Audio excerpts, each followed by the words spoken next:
Dear students, আশা করি সকলে ভালো আছো। গতকালই তোমাদের রেজাল্ট আউট হয়েছে। আশা করছি তোমরা হাতে মার্কশিট ও সার্টিফিকেট পেয়ে গেছো। যারা পাস করেছো তাদেরকে সকলকে আমি শুভেচ্ছা জানাচ্ছি, এবং যারা পাস করতে পারোনি তাদের জন্য আমার শুভেচ্ছা রইল।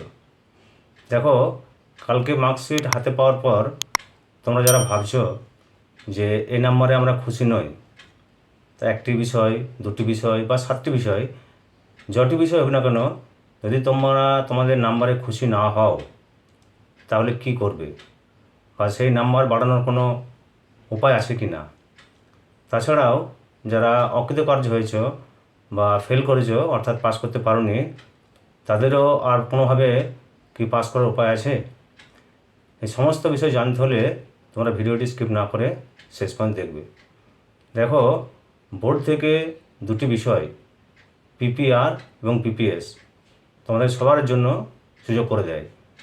যদি কারো নাম্বার বাড়ানো থাকে বা বাড়তে পারে, বা যারা ফেল করেছো তারা পাস করতে পারো, এই জন্য দুটি বিষয় পিপিএস এবং পিপিআর বোর্ড থেকে চালু আছে।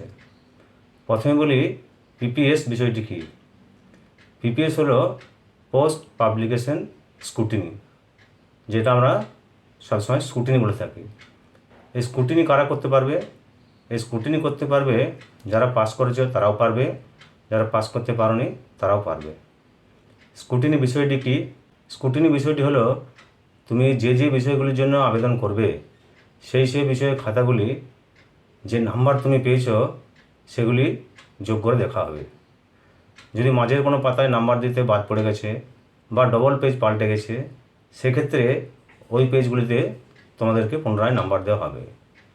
এক্ষেত্রে কিন্তু খাতাটিকে পুনর্মূল্যায়ন, অর্থাৎ প্রথম থেকে শেষ পর্যন্ত দেখা হবে না, শুধু নাম্বারের যোগটাই বিশেষ করে দেখা হয়। স্ক্রুটিনি তোমরা 7টি বিষয় করতে পারো, কিন্তু পিপিআর অর্থাৎ পোস্ট পাবলিকেশন রিভিউ, এই বিষয়টি বা এই পদ্ধতিটি শুধুমাত্র যে সমস্ত ছাত্রছাত্রীরা ফেল করেছ তাদের জন্যই। তারা কি করতে পারবে? তারা সর্বোচ্চ 2টি বিষয়ে কিন্তু রিভিউ করতে পারবে। যদি এর থেকেও বেশি বিষয়, অর্থাৎ 3টি বা 4টি বিষয় ফেল করে থাকো, তাহলে 2টি বিষয়ে রিভিউ এবং বাকি বিষয়গুলো নিয়ে তোমাকে স্ক্রুটিনি করতে হবে।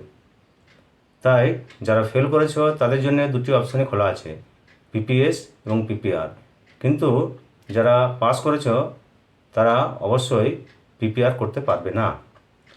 পিপিআরে কী হবে? সমস্ত খাতাটির পিপিআরে কী হবে? তুমি যে খাতাটিতে পরীক্ষা দিয়ে এসেছিলে সেই খাতাটি আবার অন্য শিক্ষককে দিয়ে বা হেড এক্সামিনার নিজেই প্রথম থেকে শেষ পর্যন্ত আবার দেখবেন। যদি কোথাও নাম্বার বাড়ার সুযোগ থাকে, 1 নম্বর, 2 নম্বর বা 4 নম্বর, যাই হোক না কেন, ওই নাম্বার দিয়ে তোমাকে যদি পাস করানো যায় তাহলে তুমি অবশ্যই পাস করে যাবে। আর যদি নাম্বার বাড়ার সুযোগ না থাকে তাহলে ওই নাম্বারই থাকবে। অর্থাৎ নাম্বার কমে যাওয়ার ভয় নাই বললেই চলে। এতদিনে যা রেকর্ড দেখা যাচ্ছে, পিপিএস বা পিপিআর করার পর কারো নাম্বার সেভাবে কমেনি, বেশিরভাগ ক্ষেত্রেই নাম্বার বেড়েছে। যদি গত বছর অর্থাৎ 2025 সালের উদাহরণ তোমাদেরকে আমি দিই, তোমরা অনেকেই একটু অবাক হয়ে যাবে। দেখো, গত বছর অর্থাৎ 2025 সালে প্রথম 10 জনের তালিকায় নাম ছিল 66 জন। তারপর পিপিএস করার পর আরও 9 জন, অর্থাৎ 66 প্লাস 9, 75 জন প্রথম 10-এ স্থান পেয়েছে। যে 9 জনের নাম্বার বেড়েছে বা প্রথম 10-এ স্থান পেয়েছে তাদের নাম এবং তারা কোন জেলার, সেগুলি আমি তোমাকে জানাচ্ছি।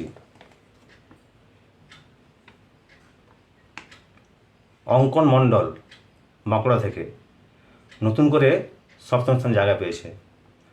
অর্পিতা কর্মকার পশ্চিম মেদিনীপুর 9ম স্থানে করেছে। আগে কিন্তু তাদের কোনো র্যাঙ্ক ছিল না। শুভম পাল নদিয়া নতুন করে 9ম স্থান পেয়েছে। অয়ন্তিকা মাঝি পুরুলিয়া নতুন করে 10ম স্থান পেয়েছে। সায়নদীপ চৌধুরী উত্তর 24 পরগনা 10ম স্থান পেয়েছে। তাছাড়াও আদিত্য সিনহা, শ্রেয়া দাস, রোহন ঘোষ ইত্যাদিরা সকলেই প্রথম 10-এ স্থান পেয়েছে। স্ক্রুটিনি করার পর এই 9 জন নতুন করে প্রথম 10-এ স্থান পেয়েছে। তাহলে তোমরা বুঝতেই পারছো যে পিপিএস বা পিপিআর করলে কী হয়, নাম্বার অবশ্যই বাড়তে পারে বা নাও বাড়তে পারে।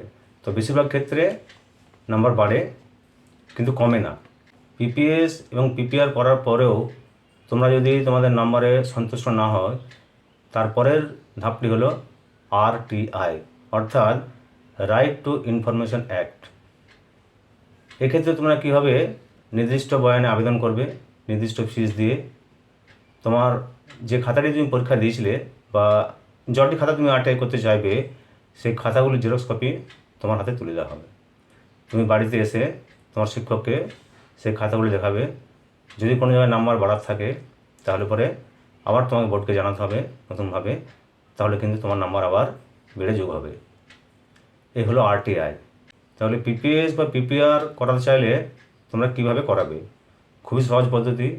একটি সাদা খাতায় তোমরা তোমাদের স্কুলের প্রধান শিক্ষক, শিক্ষিকা বা টিআইসি যেই থাকুক না কেন তাকে আবেদন করবে যে এই বিষয়গুলিতে আমি পিপিএস বা পিপিআর করাতে চাই। এর জন্য প্রত্যেক সাবজেক্ট পিছু পিপিএস অর্থাৎ স্ক্রুটিনি করার জন্য 80 টাকা এবং পিপিআর অর্থাৎ রিভিউ করার জন্য প্রত্যেক সাবজেক্টে 100 টাকা করে ফিস দিতে হবে। স্কুল তাদের আভ্যন্তরীণ খরচের জন্য 5 টাকা বেশি নিতে পারে। তার মানে এই নয় যে তুমি 5টি বিষয়ে পিপিএস করলে 25 টাকা বেশি দিতে হবে।